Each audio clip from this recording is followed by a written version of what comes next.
$1. That is the current market price to generate a working cybersecurity exploit using AI. $1 and 15 minutes. The number that comes back from documented capability testing in 2025, it is not a projection, it is a benchmark. And at the same time, the federal agency designed to be institutional and the buffer between that capability and catastrophic outcomes has lost one third of its workforce since January 2025. Its red team, the unit whose entire job was to find vulnerabilities before adversaries do, was not reduced. It was eliminated entirely. The agency has no permanent director since January 2025. The last nominee withdrew 4 to 6 days ago from the time of this video. The fiscal year 2027 budget proposes cutting that agency by an additional $707 million. What I want to do today is build a full picture for you. The three things happening simultaneously: a capability explosion, an institutional dismantlement, and a transfer of authority that nobody voted on, and what it means if you are running a business that depends on digital infrastructure. This is not a politics video. This is a governance video for architecture and those who are dealing with it. Okay, so as we get started here, the people who are supposed to have stopped what's going on and why they're gone. We talked about the $1 exploit situation, and how AI can work on an exploit in less than 15 minutes now. Approximately $1, as I said, but the figure is kind of based on a security research benchmark set in 2025. It's not a worst case scenario. It's a documented situation. But for the framing of this discussion, for me and for you, because you have recently heard about Anthropic's Mythos being available to a couple of the biggest companies in America and other researching teams right now, we're going to talk about why this benchmark set a year ago almost is terrifying and why Mythos makes this even more terrifying. Okay. So autonomous AI agents have achieved full enterprise network compromise in under 1 hour with no human intervention. Also, that is an end-to-end reconnaissance, penetration, lateral movement, privilege escalation, full access in under 60 minutes. 60 minutes. So no human in the loop. New CVEs or common vulnerabilities and exposures are being disclosed at 133 per day. That's current, and that's a record pace. The attack surface is expanding faster than any patching cycle can track. And this means that we are all going to have to learn how to keep up, right? Because these things are certainly on their way, right? When it comes to Claude Mythos, the day one breach situation, in early 2026, Anthropic released a preview of Claude Mythos as a limited set of access to partners Microsoft, AWS, Google, and NVIDIA. Mythos was designed specifically around cybersecurity tasks. It saturates existing benchmarks. The 83% first attempt exploit success rate that has been discussed in security circles comes from its capability profile. On the day of its announcement, the system was accessed by unauthorized users, believe it or not. Not hypothetically, on the day of the announcement. Sam Altman characterized Anthropic's approach to the release as fear-based marketing and said, "I want to hold that framing because we will come back to it." What Altman is describing as a marketing strategy, I'm going to describe as a normative transfer. Those are different claims about the same event. Okay. And you have a quote there. And so here's your timeline that I really want you to see here. And just get a view of this pretty quickly. CISA or CISA, the Cybersecurity and Infrastructure Security Agency, has a mandate to protect federal networks and coordinate cyber security defense across the entire country. They serve as the threat intelligence bridge between government and the private sector. And since January 2025, it's lost one third of its workforce. Its red team was eliminated entirely, as I have already mentioned. That red team's job was to simulate adversarial attacks on the U.S. infrastructure before real adversaries did. That function no longer exists inside the federal government. The Joint Cyber Defense Collaborative, which was the primary bridge between government threat intelligence and private sector security operations, has been reduced from more than 100 contractors to 10.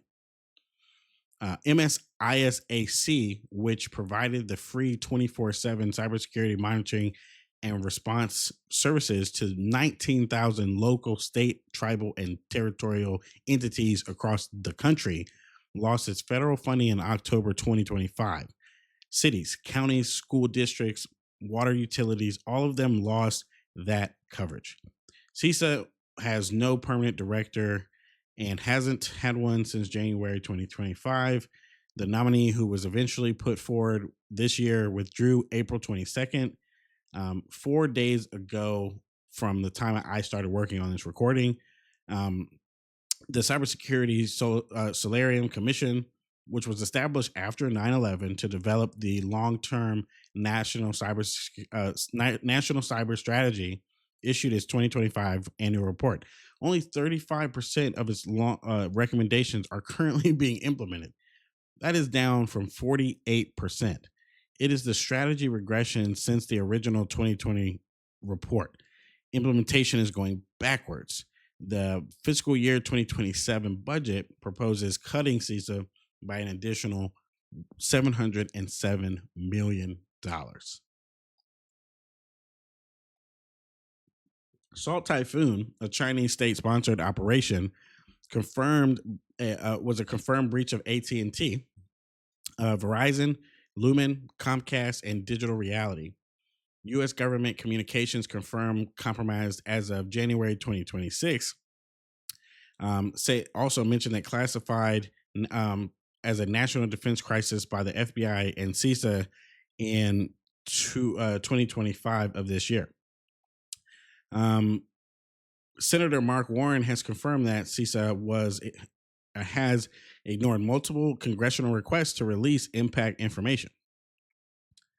Volt Typhoon, a separate Chinese state-sponsored operation, confirmed still active and embedded in U.S. critical infrastructure as of February 2026. Intelligence assessments classified this as a pre-positioning for disruption operations in the event of a Taiwan military crisis, not espionage.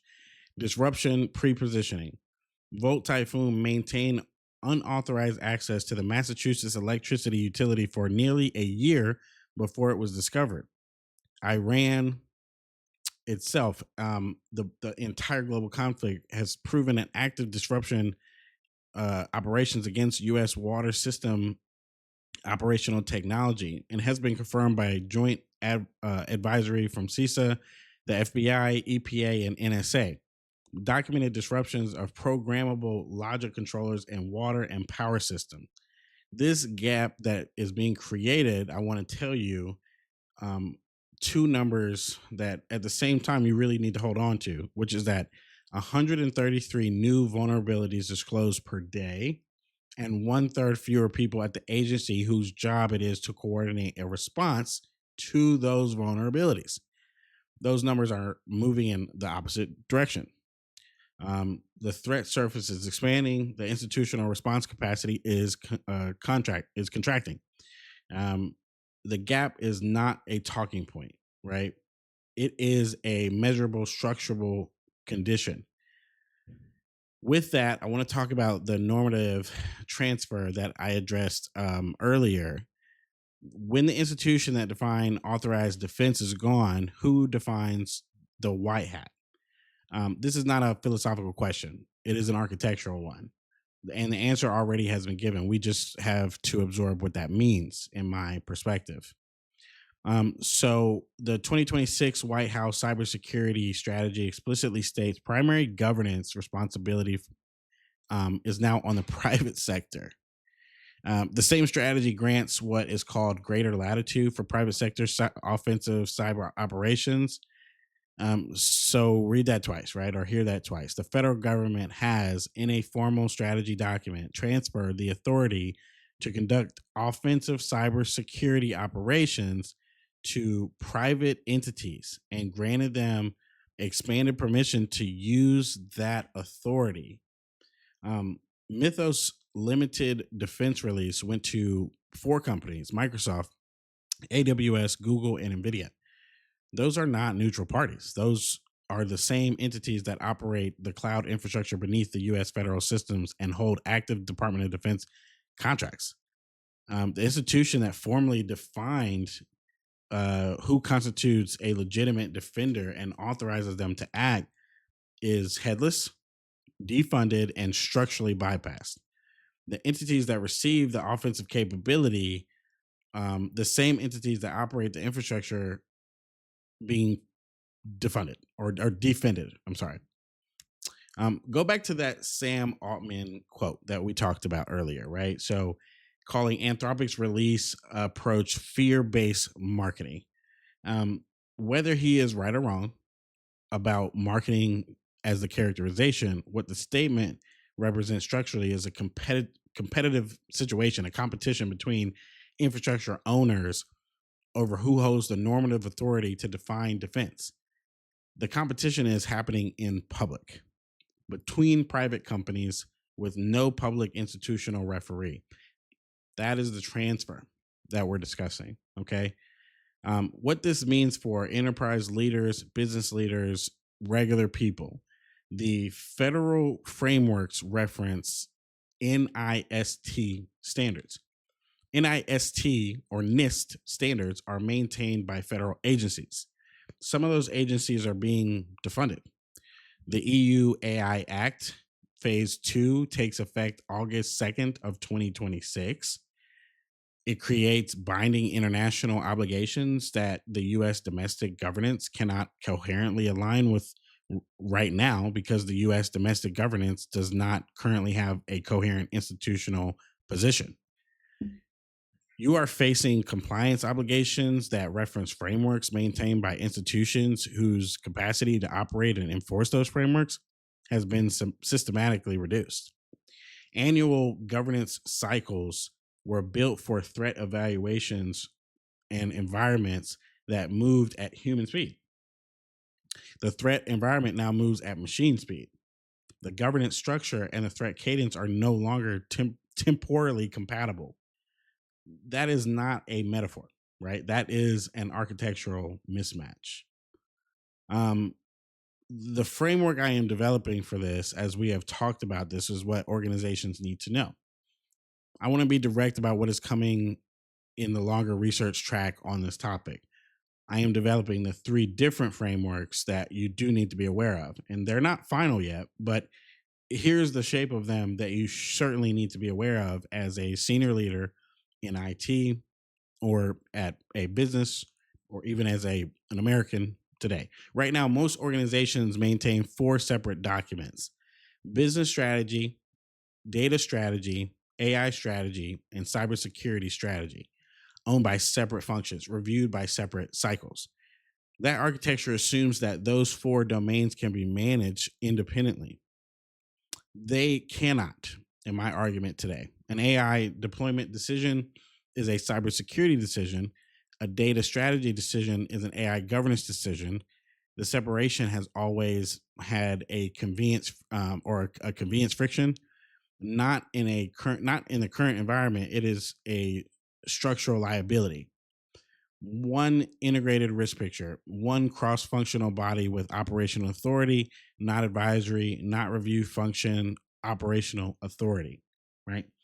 The argument here is simple. Governance must become operational when the capability horizon moves faster than the review cycle can track. If your governance committee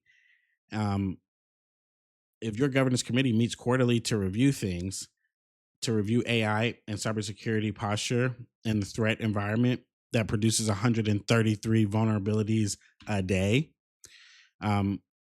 your governance structure is not governing the actual risk. It is governing a 90-day-old photograph of the risk, right?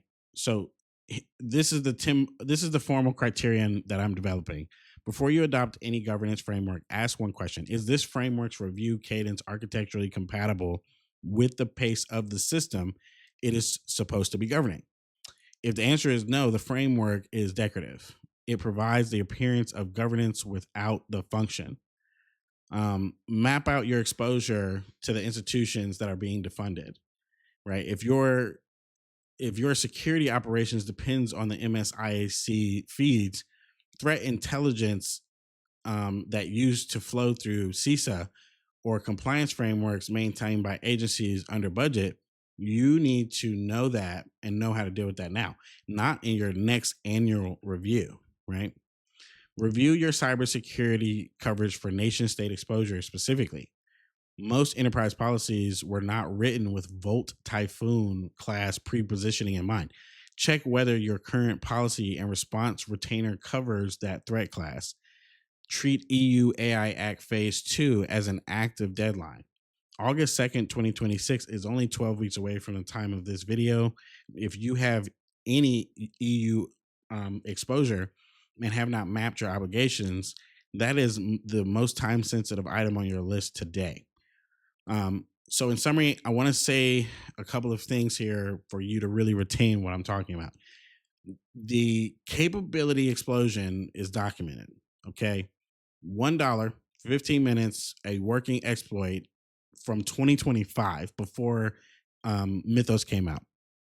The institutional buffer is being systematically dismantled. The red team is gone. The director position for that team is vacant. The budget is going down.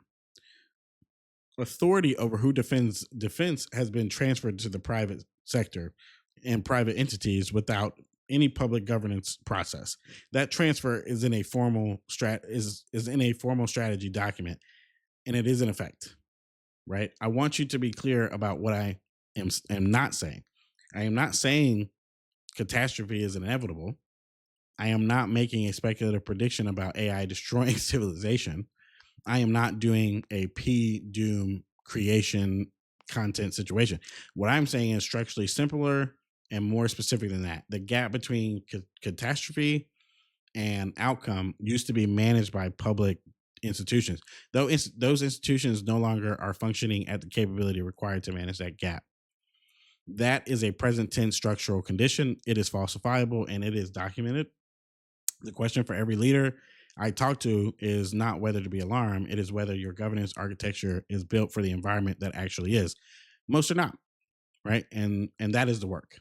Okay. So I'm not here to sell you the fear. I'm here to give you the structural picture clearly enough for you to make the real decisions.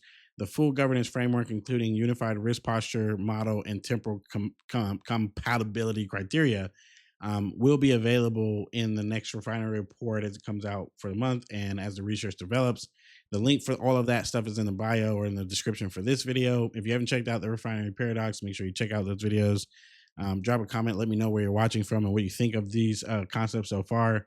And if you have anything else that you want me to cover. But one specific question for the comments is, if your organization lost CISA threat intelligence feeds tomorrow, what is the current fallback? Let me know in the comments. All right. Until next time.